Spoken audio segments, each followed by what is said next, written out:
Wasting money on cures. Forgot how to fix myself. They say that time is free. Then why is it so precious? Oh, I'll save memories in my head, like Polaroids on walls. They remind you to look ahead. Time is running out.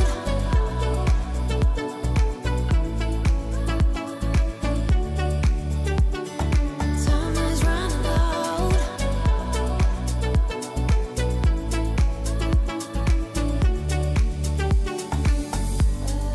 Lately I've lost my track. I've sailed the deepest seas, hoping to find something to bring back better times. Oh, I'll save memories in my head, like Polaroids on walls. They remind you to look ahead. But time is running out. Time is running out. Time is running out. Time is running out. Time is running. Time is running out.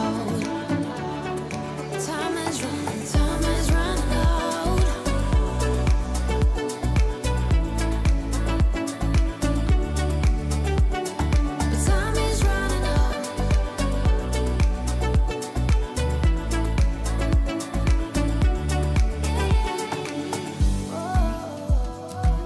What if my best days are over? They can be over.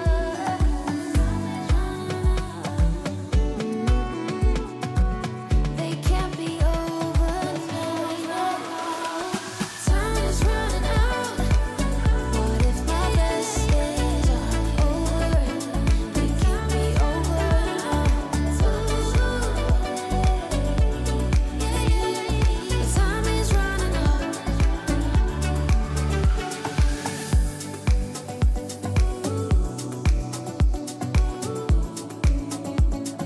Time is running out.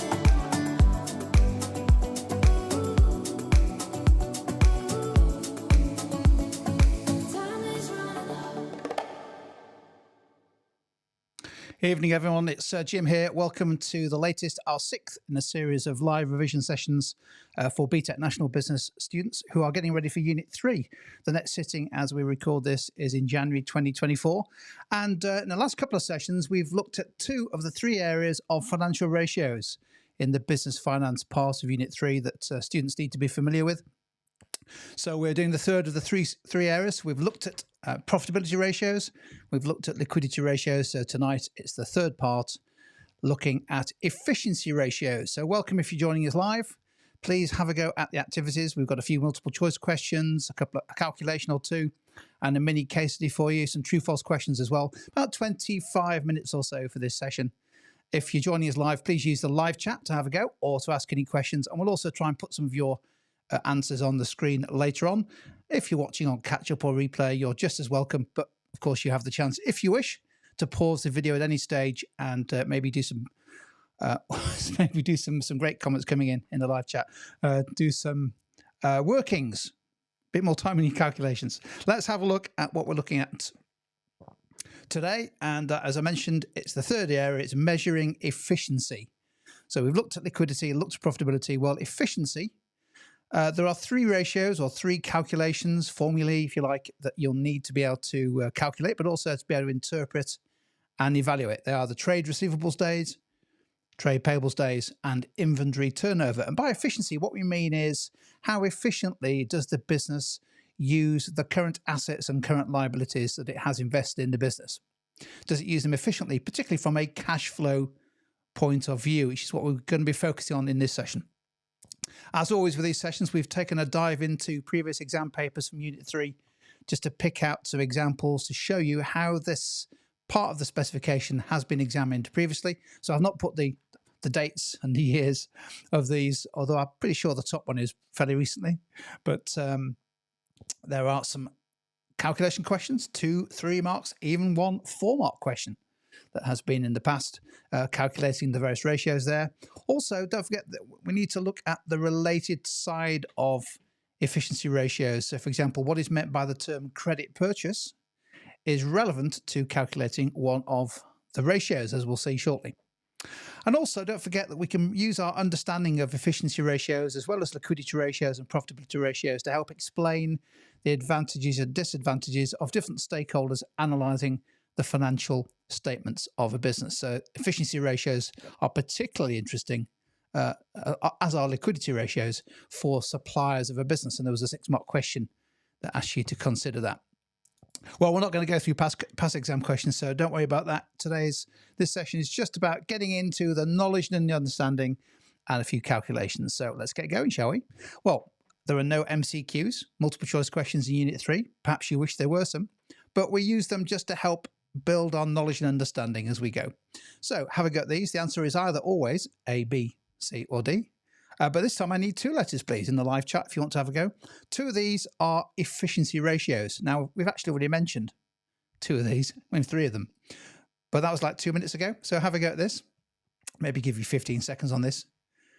There are 3 efficiency ratios, but only 2 of them are displayed on the screen there. So is A, B, C, or D? What do you think? Let's see who's going to be first in the live chat tonight. You don't have to have a go if you don't want to. Nothing to be lost by having a go. What do we think?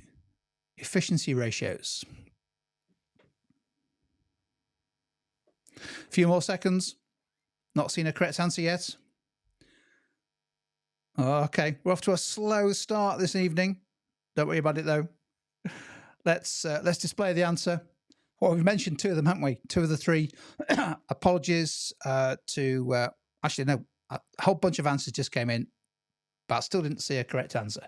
So trade payables days, inventory turnover are 2, and the third one, of course, is trade receivables days. Liquid capital ratio we dealt with last week. That's one of our liquidity ratios. Market percentage we dealt with 2 weeks ago.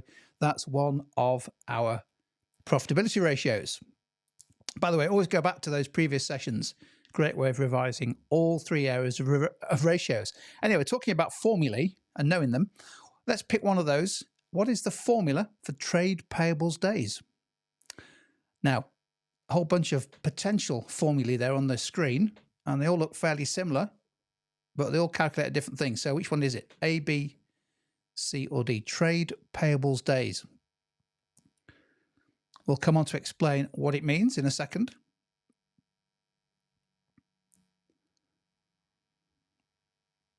There's a clue in the word, isn't there? Days. That might help you eliminate 2 of the answers on the screen. A few more seconds.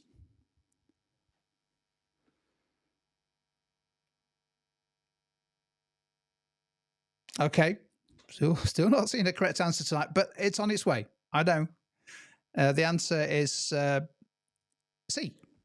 So trade payables days, well, we divide trade payables, that's the amount that we owe to suppliers, and divide it by how much we've spent with suppliers on purchases and times it by 365. So in other words, it tells us on average how long it takes us to pay our suppliers, our trade payables. So the answer was C. Okay, let's do another formula. And some correct answers has just arrived. I think there's a lag on the live stream, so I'll have to allow for that as I ask you to give me the formula for inventory turnover. The formula for inventory turnover. We've done trade payables days. This one is inventory, but unfortunately 3 of the answers there include the word inventory. So that perhaps rules one out. What do you think? What's the formula for inventory turnover? What this is, it's the amount of times or how long it takes us in days that we use up our inventory on average during the year.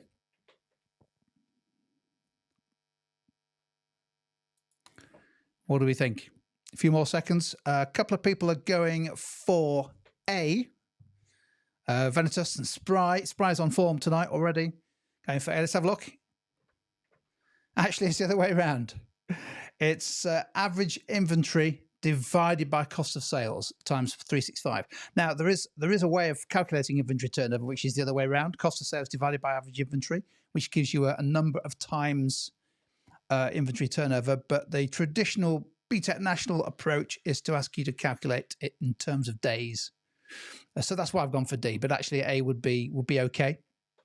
But it is D, is average inventory divided by cost of sales. Now, don't forget that, divided by cost of sales, times by 365 to give us a number in days.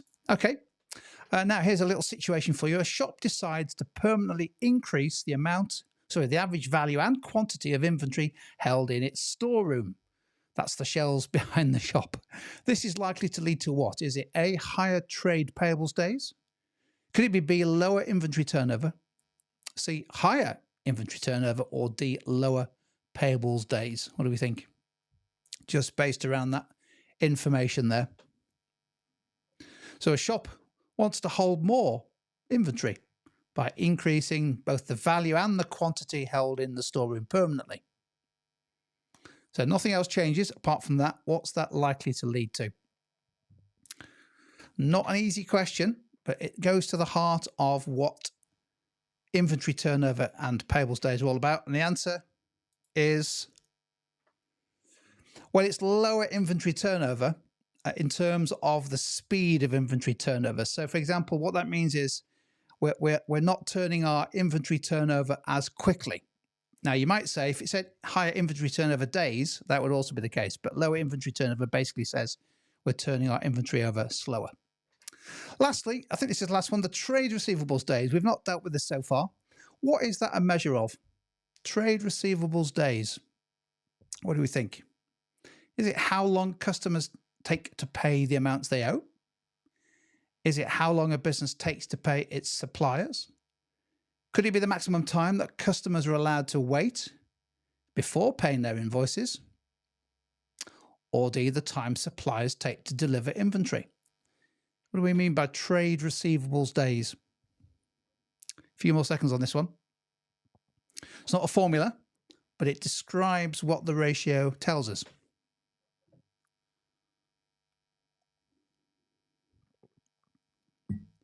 That's my coffee gone for this session. Trade receivables days. Few people going for B, but most people in the live chat, anyway, most people in the live chat. What about you if you're watching on demand? I've gone for A. Let's have a look. It is indeed A. Yeah, it's how long our customers, where we allow them to have credit, so pay, have the goods now, but pay later. How long do we allow them? Sorry, how long do they actually take? Not how long do we allow them. How long do they actually take to pay what they owe? And that's different from how long we tell them they can have. So they may delay and delay and delay and not pay us for a lot longer. So it's on average how long it takes customers to pay us. And of course, if you imagine, if you're allowing your customers to buy on credit, you don't get the cash, do you? Straight away, you have to wait for them to pay you. And the longer it takes, the worse that is for cash flow. Let's just do a few true falses here. This gives us a 50% chance of getting it right, but the most important thing is to think about whether it's true or false and why. So here's our first one. Is it true that an increase in trade receivables days, how long it takes on average for customers to pay us, means that credit sales have risen? Is that true or false? So if it is an increase in trade receivables days, that's an increase in how long on average our customers take to pay us. Does that mean that credit sales have risen? Vanitas straight in there with false. Vanitas 9 to be precise. Anyone else with a different view? We've got a few going for the same thing. Let's have a look. We've got one or two people whose lag on the live stream is such that they're still answering the multiple choice questions from previous efforts. Let's have a look. It's false, isn't it? It doesn't mean that credit sales have risen. Well, they might have done, but an increase in trade receivables just means that on average, customers are taking longer. So it's possible that credit sales might have fallen. But if customers are taking longer to pay us, that's why the receivables days ratio goes up. And it's bad news generally for businesses if customers take longer to pay, because it's bad news for cash flow. Let's try another. A large rise in inventory turnover. What I mean by that is a quicker inventory turnover, will usually mean increased cash flow, other things remaining the same. So if we turn over our inventory quicker, so it's not inventory turnover days, but an increase in the speed with which we turn over our inventory, does that usually mean increased cash flows? True or false?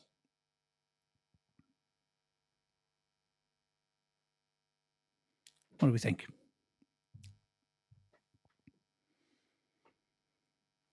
Generally, we want to turn over inventory quicker. I have fewer days in inventory. Most people are going for true.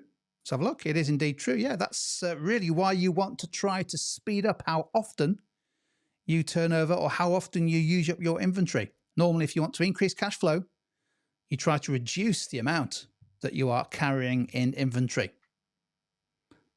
What about this one? Can a business improve its cash flow by allowing customers longer to pay for credit sales? What do we think?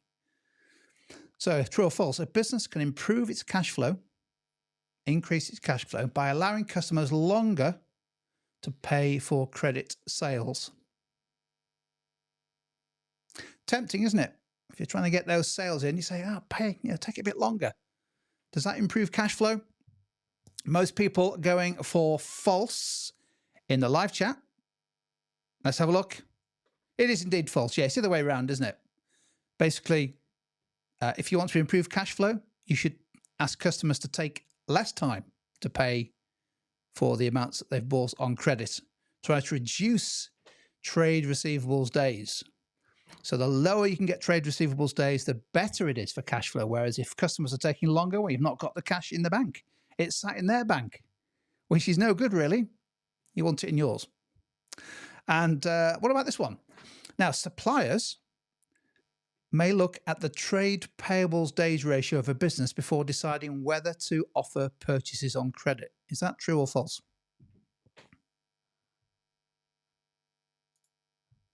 What do you think? Suppliers may look at the trade payables days ratio. It sounds like the kind of thing they might look at, but do they? May they? Well, they could do, but there's a reason why they might want to look at it or not. Most people are going, actually, let's say most people, I'd say probably half are going for true. Surprisingly, therefore, half going for false. Let's have a look. Yeah, it is true. The trade payables days ratio is quite an important consideration for a supplier to a business when deciding whether to allow a business to buy things on credit. Because what the trade payables days ratio does is tell you how long you have to wait before you get paid. So for example, if a business, let's say it's our business and we have a high trade payables days ratio, it's likely that our suppliers will say, well, hang on, you take forever to pay your bills. So actually, no, you can't. You can use cash to buy things. So there we go. We've done some quick fire knowledge tests. Now, before we finish on our little sort of mini case study, which is this week's about a bookstore, let's spend 5 minutes having a go at calculating two of these ratios. So we're going to look at inventory turnover and trade receivables days, because there's only 3 ratios, and let's do 2 out of the 3. So on the table there, on the screen, we've got some information. That's all we need to be able to work these things out. Now, don't forget, it's always a question of write the formula down, substitute the numbers, work out what's missing, and then write your answer down to show you workings and make sure you get all the marks that are going. We're told some information on the right there. Total sales, all of which were on credit, £600,000. That sounds like it might be useful for the trade receivables days. The gross profit margin on those sales was 75%. Well, don't forget, if the gross profit margin is 75%, you should be able to work out what the cost of sales was. We're told the average inventory, £20,000, and we're told trade receivables, £72,000. So with that information, let's stick some music on, I think 2 minutes, to have a go at one or both of these calculations, and then we'll go through the answers. We'll go through the workings together. Here we go.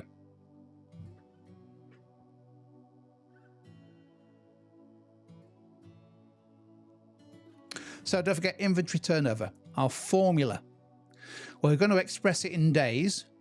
So it's going to be average inventory, well, we're told that, divided by cost of sales. In other words, credit purchases in this case. and multiply that by 365. So for credit purchases, we're going to use our cost of sales number. And for trade receivables days, well, that's going to be our trade receivables divided by our credit sales, and again expressed in terms of days. So we multiply by 365.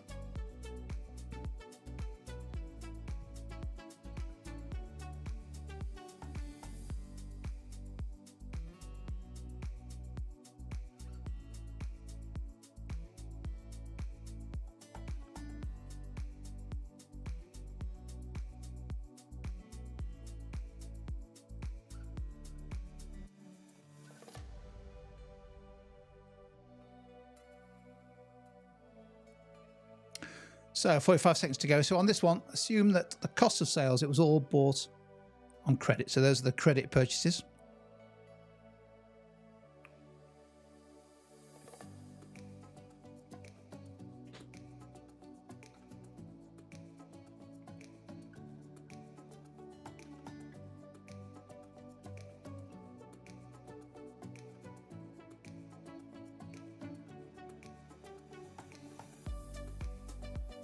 "15 seconds left. If you want to have a go in the live chat, please type your answer in for one or both of those two, or just wait a few more seconds and I'll go through what I think the answers are. As we know, there we go, our time is up. Let's silence the music. Our calculations have appeared, haven't they? 2, 3 and 4 mark questions for inventory turnover, trade payables and trade receivables days. So lots of marks going for accurate calculations, but I think most importantly, putting the formula down, substituting the numbers, showing your workings, and then writing your answer down. Don't just write an answer down. If it's wrong, no marks, but you can get marks for your workings, even if the final calculation isn't correct. Let's go through each of these two, shall we? The first one was inventory turnover. Now, I work it out at 48.7 days. Is that what you got? I hope I'm right. Let's go through it.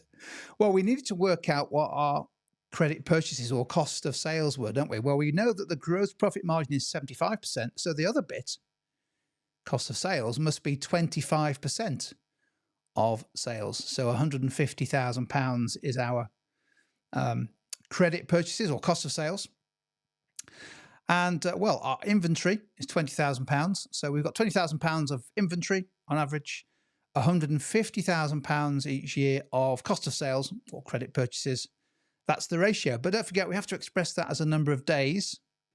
So it's 20,000 divided by 150 times by 365, which comes out at 48.7 days, just short of 50 days. And what that means is, on average, if we were to walk into this business, we'd see that in stock, they have around about 50 days, actually 48.7 days worth of inventory. In other words, they turn it over about 6.5, 7 times a year, don't they?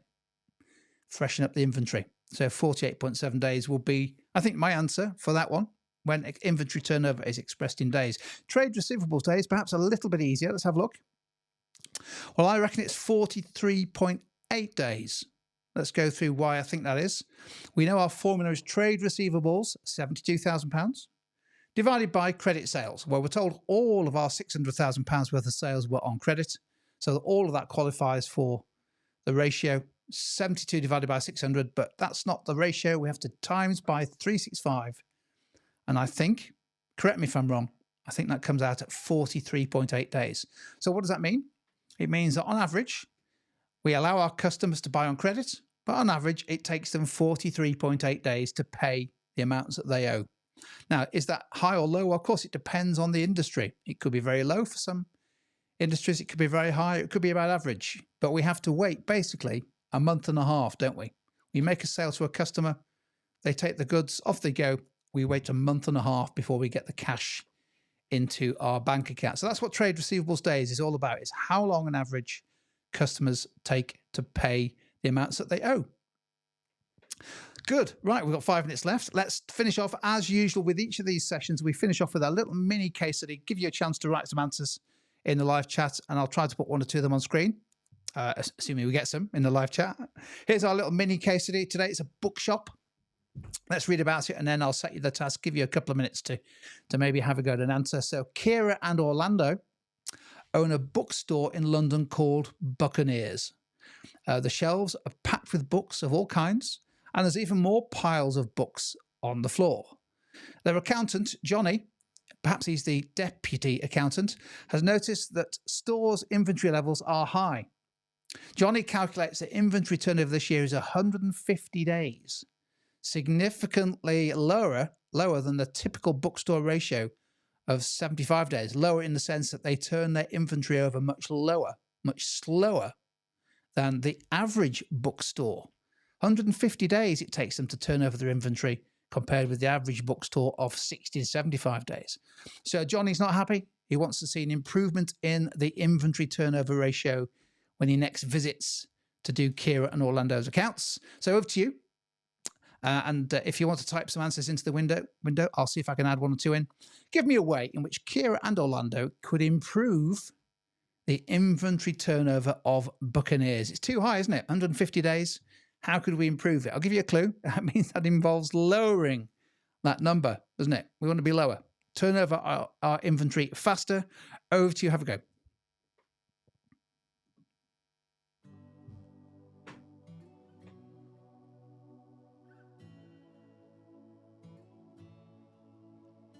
So inventory turnover. It's a measure of how quickly we turn over our inventory, how quickly we use it up.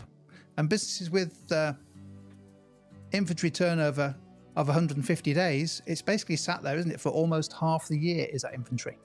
Gathering dust, as books sometimes do.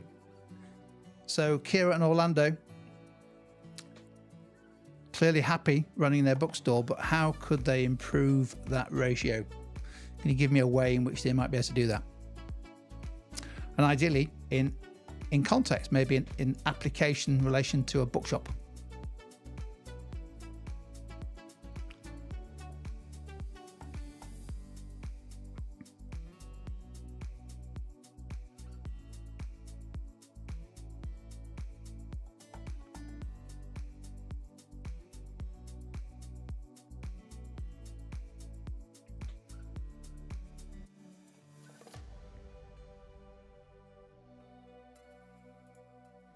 Okay, we've got some great answers coming here. We're going to try to get as many as possible. Fantastic answers.